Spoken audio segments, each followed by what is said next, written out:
Hey everyone, welcome to a new edition of the program presented by Novig. My guest this week, BYU Basketball's head of player personnel, Justin Young. He's been one of the preeminent evaluators of talent for years in the amateur space. And now with his brother, Kevin at BYU, they've built a monolith in college basketball, a magnet for high-level lottery picks, future NBA players. Here's my conversation with Justin. This episode of the program is presented by Novig, the peer-to-peer sports prediction market with no house, no hidden fees, and the best odds in the game. Whether you're a casual fan or a sharp trader, Novig lets you play smarter, win bigger, and make sports picks in a whole new way. And it's available in over 35 states. Learn more at novig.us/Woj and use code the program for a match up to $100 on your first purchase.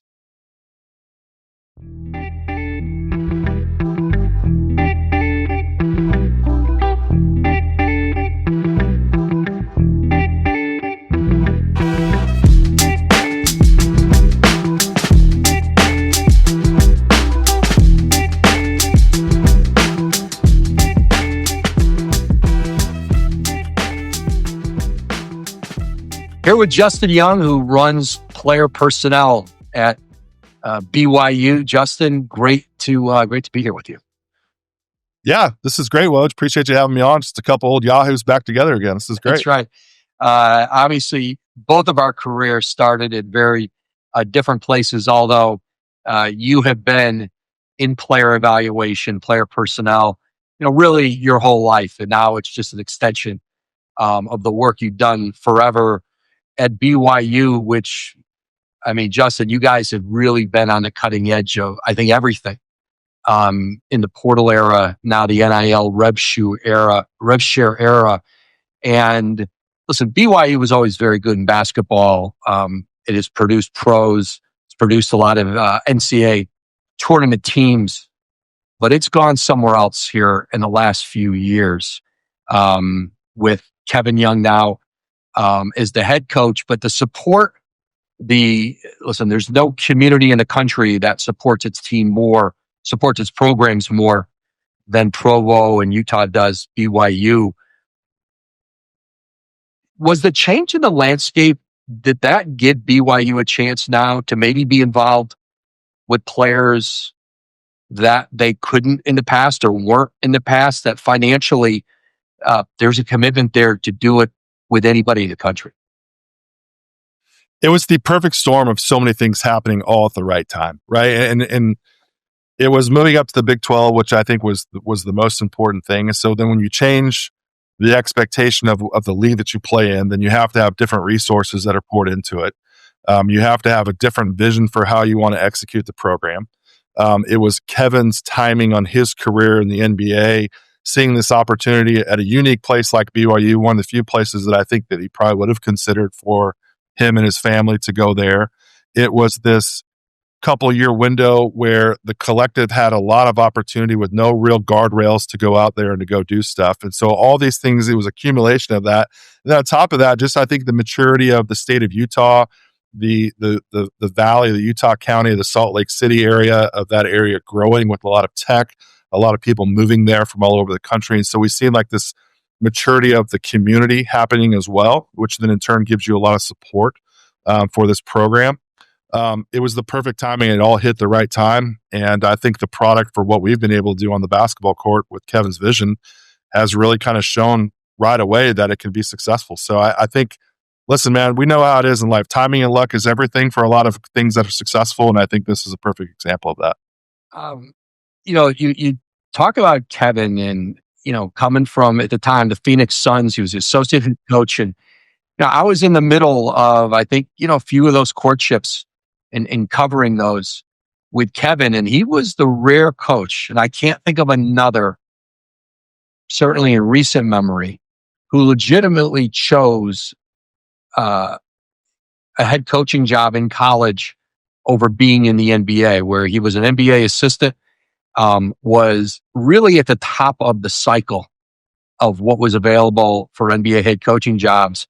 And what was really part of it unique too was BYU was willing to pay and go shoulder to shoulder with NBA teams. I think you knew right then that BYU was serious, that they were going to get Kevin and bring one of their own guys home, but also he wasn't going to have to take less to go to BYU in money or in contract years. And, to me, that spoke to, hey, we're in this with Duke and Kansas and Baylor. We want to be the best program in the country.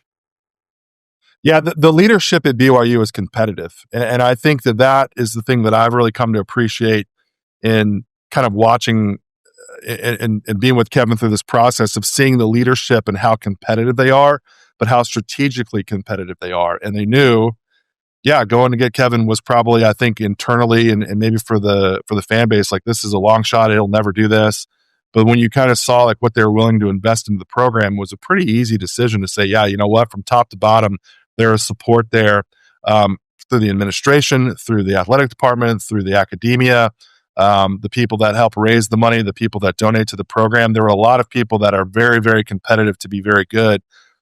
It was easy to kind of see that support and to say, there's not a lot of places, whether it's professional sports or collegiate sports, that has almost a total buy-in to competitive success. And I think when you really kind of break it all down, it was actually pretty easy, yes, to say, to agree to. And listen, Agor Demon last year is a lottery pick, was to Brooklyn, having a good rookie season.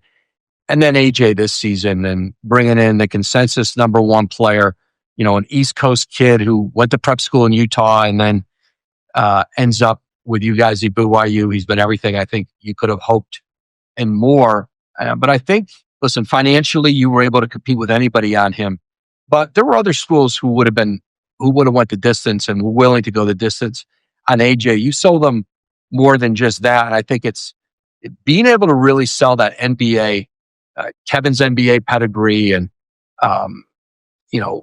certainly you mentioned the conference, but BYU probably was not in contention for that kind of a player in previous years. The great players that you might bring in, they might have been more regional. They might have been Mormon, and there was certainly an opportunity to recruit them. But where you just say, hey, we're going to go get not just the number one player in the country, but player who might be a generational talent. It's been pretty remarkable to see. Yeah, and I think it's a real credit to Kevin. When he got the job and when there was the introductory press conference, he stood there at the podium and says, I want to make this a place where young men can come and develop and become NBA players. And I think a lot of people are like, cool, great soundbite, great thing to get people hyped up. And then literally the next day it was like, hey, AJ, my name's Kevin Young. I'm the head coach at BYU. And he went right after the very best player there was in high school basketball. And I think there's a realness that I think players like Yegor saw, that AJ certainly sees with Kevin. There's a relationship there that's a very highly intellectual relationship with high-level players. You know this, Woj. You've talked to some of the best players over the last 30 years. There is a level of intellect with the best players that's very unique.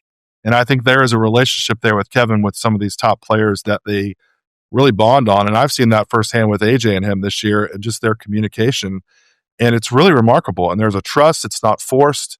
It actually becomes pretty easy. And they communicate at a level that I think a lot of high-level guys feel really comfortable with. Yeah, and I think, even with Yegor last year and going to BYU and, a Russian player who was playing in Spain when he was recruited there, his agent, Niko Filipovic, I know they did, we recruited one of their players this year, Ilya Ermakov. And, I know Nico spent a tremendous amount of time researching Kevin and talking to people all over the NBA, in basketball, and really vetting him before they set a player there. And it kept, just in my conversations with him, I know it kept coming back to Kevin and, where the program was and what was the best place to get him ready to go to the NBA. And you've seen it obviously, ends up in the lottery, and getting really good opportunity to play early,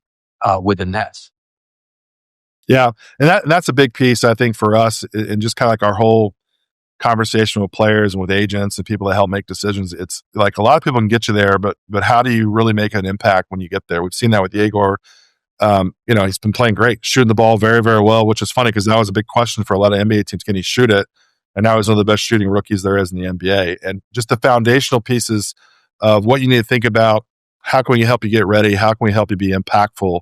Once you get to the NBA. And I think the same thing with AJ too. Like that guy's going to come in guns a-blazing and wants to make that same sort of impact. Again, that competitive drive is contagious from top to bottom, and you kind of feel that. And that's kind of part of that journey for guys and their player development as well. China's changing the way people bank. It's a fee-free, smarter approach built for real people, not the traditional banks that rely on overdraft charges and monthly fees. What makes Chime different is the control it gives you. With MyPay, you can access up to $500 of your paycheck anytime, and even get paid up to 2 days early with direct deposit. And with Chime, you won't deal with overdraft fees, minimum balance requirements, or monthly fees. Your everyday spending actually turns into rewards and real financial progress. You also get reliable overdraft coverage, tools to help build credit history, savings that earn up to 3.5% APY, and customer service rated 5 stars by USA Today. And now there's the new Chime Card, credit building with your own money, cash back on everyday purchases, no annual fees, no interest. With qualifying direct deposits, you can earn 1.5% cash back. We all know someone who would benefit from something like this. I would recommend checking it out. And switching to Chime only takes a few minutes. Chime is not just smarter banking, it is the most rewarding way to bank. Join the millions who are already banking fee-free today. Again, it takes just a few minutes to sign up. Just head to chime.com/Woj. That's chime.com/WOJ. Chime is a financial technology company, not a bank. Banking services, a secured Chime Visa credit card, and MyPay line of credit provided by the Bancorp Bank N.A. or Stride Bank N.A. MyPay eligibility requirements apply, and credit limit ranges $20 to $500. Optional services and products may have fees or charges. See chime.com/fees info. Advertised annual percentage yield with Chime Plus status only. Otherwise, 1.00% APY applies. No min balance required. Chime card on-time payment history may have a positive impact on your credit score. Results may vary. See chime.com for details and applicable terms. Justin, when you're recruiting at the very top the way you are, you're going after the best players in the world. You've been certainly intertwined at the prep level previously at Rivals and Yahoo and the work you did there.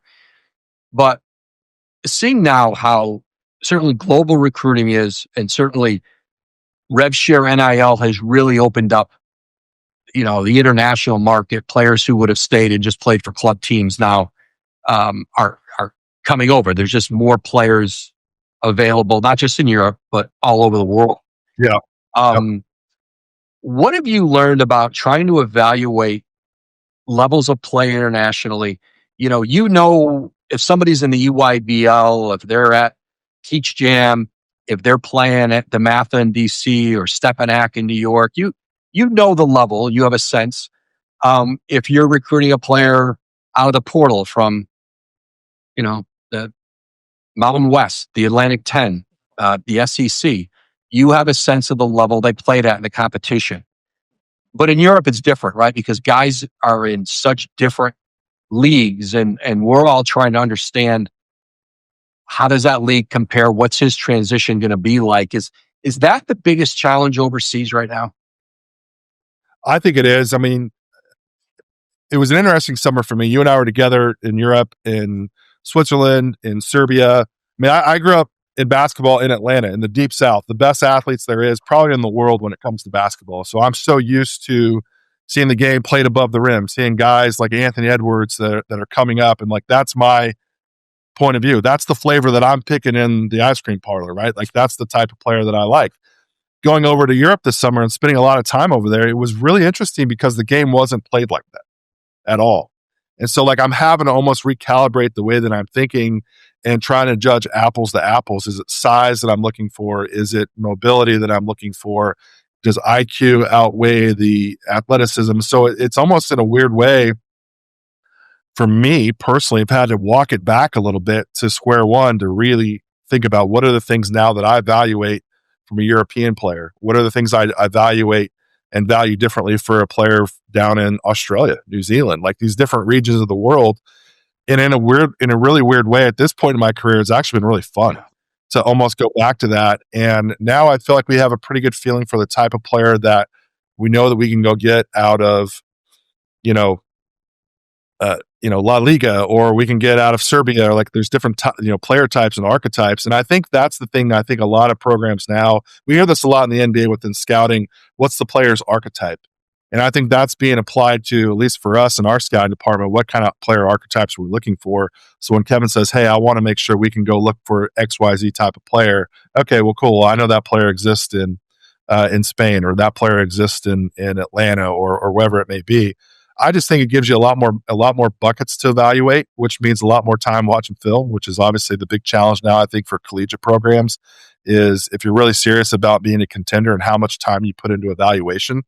As teams are building teams and rosters, I think the evaluation piece to me is more critical than it's ever been before. How do you make wise decisions, and how do you know where to find those players? And more importantly, who are the people that you trust from afar that aren't going to lead you astray because they have an agenda, they want to get a player somewhere and get him paid? Or does that player really fit the role that you want them to be? And more importantly, do they fit the timeline in which you want that player to perform in your program? When you identify a player, let's say someone who's just, not always the obvious guy that your whole staff would be familiar with. You identify a player somewhere. What's the process from you identifying that player to it either making it to Kevin, or you as a group evaluating, digging in? How do you guys do that at BYU? It's a good question. I think we reevaluate that almost daily based on your team. I mean, our team this year, we've had to deal with significant injuries. We have 3 guys that started the season that were with us that are now out for the year. And so then it changes the roles, it changes the runway for that player. But our general process is we like to watch as much as we can, but I like to know everything. Listen, this is my 3rd decade of evaluating players. I feel like I can sit down in the gym and go, okay, yeah, that's a guy for us pretty quickly, right? Like it becomes pretty easy. But I'm way more interested in your motivations as a player. And motivations for players now is so different given what's on the line as a young person and what it can do for you. And I'm really interested in knowing for that player and for those that are around them, and they won't know the answer, but like, what are you trying to do with your life when you're 45 with this really huge opportunity for you right now at 18, 19, 20, 21? And what are you trying to do with basketball to help do that? And so for me, that motivational part is a huge piece for my evaluation before I bring anybody to the table. What are they all about? Is there a buy-in factor there? I mean, this year's team is a good example for us where, not only do we have AJ Dybantsa, the number 1 pick projected in the NBA draft, we have Richie Saunders, who's one of the greatest players in BYU history, who's one of the best shooters in college basketball. You're probably not going to come in here and average 18 points a game with those guys. You're not going to come in here and be the premier guy. You're not going to be the lead actor in the movie. So is there a buy-in factor for you as a player that understands we can satisfy your individual goals, but there's a bigger picture to that? And that's a easier said than done. But I think for us, like the motivational piece for a player and those people around them is a really critical piece to our development that we want to make sure before it gets to Kevin that we understand what their buy-in is, whatever that role may be. And if we articulated that enough internally, what we vision that player's role is for our team, that's in conjunction with our coaches and some of our front office staff as well. But there's a lot of stuff that goes outside. Can you put that round ball through that cylinder? Can you run the floor? It's a lot of psychological stuff that goes into it. And I actually like that piece more than anything else. Yeah, it's funny. You would always, in the NBA, when teams are evaluating potential players and drafting, and particularly in the draft, what's going to happen when that guy, what's his motivation going to be when he gets paid? What's his motivation going to be when we give him that second contract? And when you're evaluating that first big extension, is that guy going to have the same hunger that he had getting to it? And it's a hard thing to know. But now we're doing the same thing. Now we're in year 2 of a deal where year 2 might be exponentially bigger than year 1, or even in year 1, when that money is so new. And now you're also talking about guys who are younger.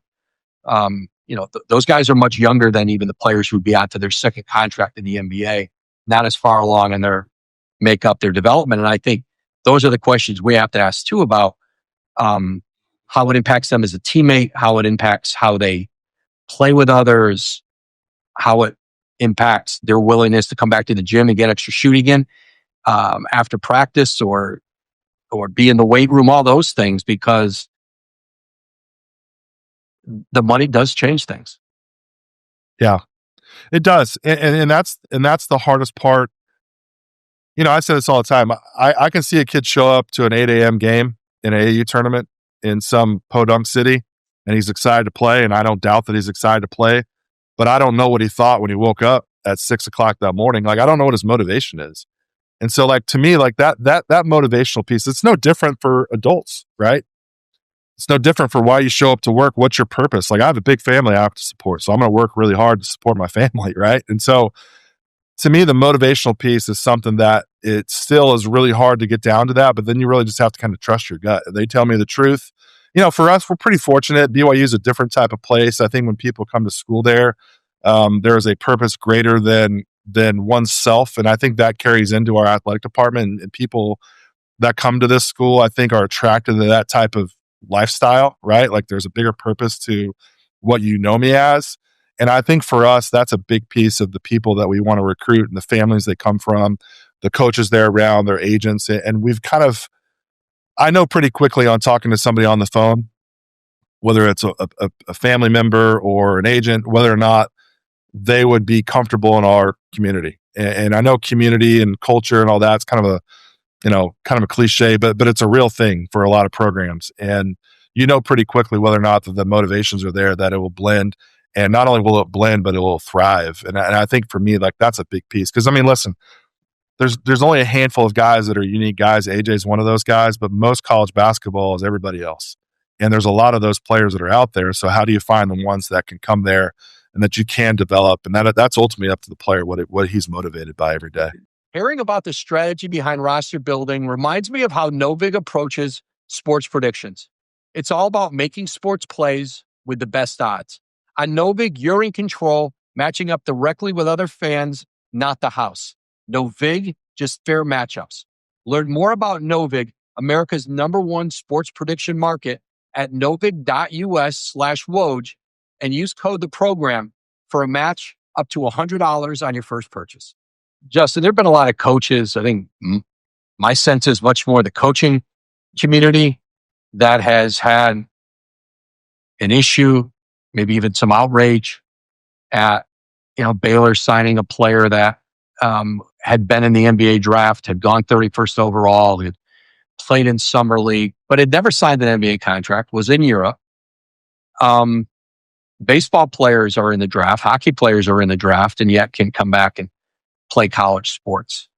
I feel like we've had professionals in college basketball for years. And once we allowed players to come from the Euro League and Euro Cup basketball and internationally, where they're making some real significant salaries, and we made them eligible in college basketball, what happened at Baylor to me was inevitable. How do you view that? What do you think the impact it is on the game? Yeah, I mean, it's certainly a hot take, right? I mean, listen, sometimes it's just semantics too, right? Like, okay, he was taken, he heard his name announced, there was no contractual stuff signed. I mean, we have a guy that we added, at the semester that played for the Westchester Hawks in the G League. Hassan Abdullah, he's one of our front court players. And again, never signed the types of contracts that are deemed ineligible for the NCAA. And so I think that's the biggest piece. And I think, a lot of the people that are in the game are coaches that I've known my whole career, who I love, who I absolutely respect, who I think are the giants in the game for a reason. I respect and appreciate their point of view because that's what they've known. But at the same time, to your point, we've had professionals playing collegiate sports for a long time. It's just where they come from and how it's announced. It's not any different. It literally has no difference at all. I think the biggest issue is I feel like every day the target gets changed, or we don't even know what the target is, and we're all having to recalibrate on the fly. And I think that's maybe where the frustration, really, when you dig down into it, that's the frustration, is the recalibration every day on what can we do and what can we not do. And, kudos to, I'm always a big fan of curiosity. What if we tried this? And that had to start when the first G League player was signed. That had to start when Baylor, added James to their roster. What if we try this? it had to start from curiosity. Now we've done that. We've had meetings behind the scenes. I'm sure everybody has. Hey, what if we look into this? I just think that collectively everybody wants to have a calibration that we're all like, okay, cool. These are the things that we can operate by. Let's go forward with that. Whether they're a pro or whether they're a guy that's been drafted or not, I don't know. Now that is a slippery slope. There's a lot of things that can come from that. So I'm kind of curious to see. But the thing is, I think too, Woj, you just have to be prepared. Information is so key that you have to know because things can change just like that. Are you prepared with the information? And are you confident that your information is going to help you make the right decision? And that to me is the part where I can see where a lot of the frustrations become because people aren't prepared because they weren't even aware that they needed to be prepared. So I can appreciate that frustration. But again, to me, a lot of it's just semantics. And just I don't know if there was a belief, but maybe there was a hope that the house settlement, the rev share cap that schools had, and then the NIL go process for the third party NIL was going to curb payrolls. You're recruiting for next year. You're deep into it. I'm doing the same, certainly not at the financial level of BYU, but it's all relative. I do not sense salaries or the numbers are coming down, despite some of the obstacles or perceived obstacles put in place. Is that been your feeling too, that you're having to generate even more revenue to pay the cost of putting together, I would say, at your level, a national championship team? Well, I think you can start with watching football. And I think football was a good indicator of how this is going to trickle down to basketball. The portal opens the first of the year, and really pretty quickly that, things aren't changing. And we even saw that too when football coaches were hired, and some guys even from the podium were saying, this is my budget, and even offering a number what their budget is, which is greater than the school's allotted number for the rev share. So I don't think that there's really going to be any change. I think it's how creative can you be to make sure that you can get to those numbers. It still is tricky, man. It still is tricky. And I think that's the part too, where, this is now clearly a business, clearly. And now you have to have people that have run businesses that understand how to manage businesses, versus emotional decisions and saying, well, I'm going to lose out to this program that's a rival, or I know that coach very well and I'm not going to lose to that guy. I'll do whatever it takes. And you see I sense that attitude of, I'm not going to lose this kid to that school or that coach. Yep. My sense is it's driven some of these payrolls much higher than they needed to be because people maybe are not showing the restraint of having a walkaway number. I felt that on Christmas Eve when I'm buying presents for my son. And I'm like, crap, I got to buy this guy something. I'll pay whatever it takes to make sure that this guy has this gift under the tree. Okay. So it doesn't change. It's human nature to make these types of decisions. And I think that's why you've got to be really disciplined. I mean, we see that. And I think that's a credit to those that are being successful in this, is that you're very disciplined on when you know where your breaking point is and you just say, no, I can't do it. And there's certain players that you're like, whatever it takes, we'll do it. But there's a lot of players that are out there that, all things being equal, you can emotionally take a step back and say, okay, we're not going to get to that point. We can go get another player. And that's the hardest part. The discipline and decision making when it comes to portal decisions, to me, is really the piece where I see a real separation in time. Because it's hard, man. It's hard when you're emotionally invested in a lot of this stuff. It's really hard to say no. And I get it, but I think that's really where you have to really dial it in and say, okay, what's our objective, and what's our cutoff switch? Yeah, and I think that's one that I'm learning is when you put a lot of time into a player and his family, and you put a lot of over a long period of time, you don't want to let go of it easily. But there has to come a point where you say, I got to let go of it. That financially it doesn't make sense. And I think that's not necessarily new in recruiting. But I think the money part of it is, we're all just paying percentages of our payroll, right? And that's, each player. The last thing, Justin, and this has been great. Appreciate you taking all this time out for me. The future of this and the sustainability of what's going on right now, the costs, the fundraising, the price of doing business. Is this going to exist for programs outside of the Power Five? What do you think this looks like in 4 years, 6 years, 7 years? It's a great question. I don't know. And I know that's a cheap answer, but I really don't. I mean, before I came over here, the business that I owned and operated in Atlanta, we dealt with basically everybody but high major programs. And that was our sweet spot. And non-division ones, low majors, the Cinderellas. And I thoroughly enjoyed that decade of my life because I always felt those are the coaches that actually are the best evaluators, really the best, and identifying players for their program. And I don't know how it's sustainable for the people that are in that zone. I just don't. It's the haves and the people that aren't there just yet, right? And the constant fundraising, and then furthermore, the people that are paying into the fundraising. How is that sustainable? What is their return? I mean, listen, the reason a lot of these people are successful in their life because they understand the return on their investment.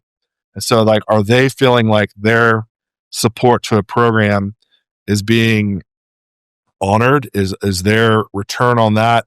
I do think, though, I have this theory.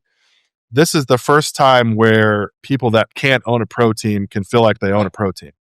And now there's 300 plus opportunities, 400, 500 plus opportunities to quote unquote own a pro team.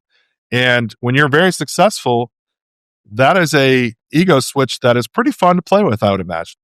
And so as long as that, I think that gets satisfied, I still think there's going to be a lot of money being poured in, but I do wonder about the sustainability. Is one person going to ride this out for 30 years and this is what I do? I'm a supporter of this program. Or they say, hey, that was fun, I'm moving on. But ultimately, and we've talked about this before we joined on, everything's fundraising now in collegiate sports. Everything. And I don't think that's going to change anytime soon.